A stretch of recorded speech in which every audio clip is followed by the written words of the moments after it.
घर का पुराना आईना बदलते समय उस आदमी को कुछ अजीब चीज मिली। आईने के पीछे दीवार पर एक छुपा हुआ रिकॉर्डिंग डिवाइस चिपका हुआ था। जिसने यह लगाया था उसे शक ना हो, इसलिए उसने तुरंत छेड़छाड़ नहीं की। वह सोचने लगा कि यह किसने लगाया होगा। तभी उसकी नजर एक और डिवाइस पर गई। इस बार लिविंग रूम की छत पर लटका पंखा देखकर उसका दिल धड़क उठा, लेकिन उसने खुद को शांत किया। वह कमरे में गया और ध्यान से सारे पर्दे खींच दिए। फिर वह स्टूल पर चढ़ा और पंखे का कवर खोल लिया। उसने उसमें कॉपर वायर फंसाकर बिजली के तार से जोड़ दिया। इसके बाद पंखा वैसे ही बंद कर दिया। उस रात जब वह काम से घर लौटा तो सब कुछ सामान्य लग रहा था, लेकिन जैसे ही उसने दरवाजा खोला पूरा घर अंधेरे में था। खाने की मेज पर मोमबत्तियां जल रही थीं और उसकी पत्नी खाना लगा रही थी। उसने अनजान बनने का नाटक करते हुए पूछा, लाइट क्यों नहीं जलाई? पत्नी ने कहा कि पंखा काम नहीं कर रहा और उसे ठीक करना नहीं आता।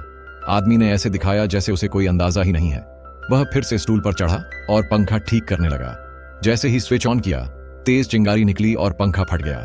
उसी समय सामने वाली इमारत में बैठे एजेंटों के ईयरफोन में जोरदार नॉइज भर गया।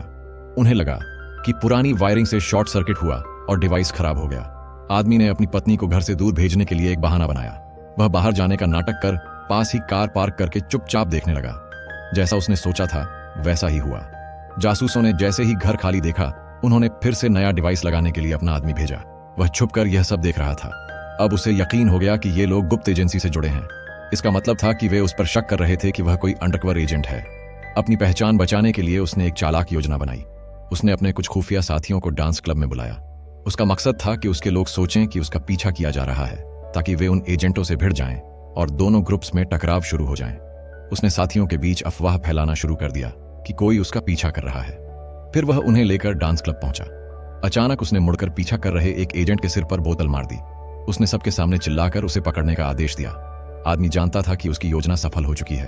अब दोनों गुट आपस में भिड़ेंगे और किसी के पास उसकी जांच करने का समय नहीं बचेगा। इस तरह उसने अपनी अंडरकवर पहचान को सुरक्षित रखा।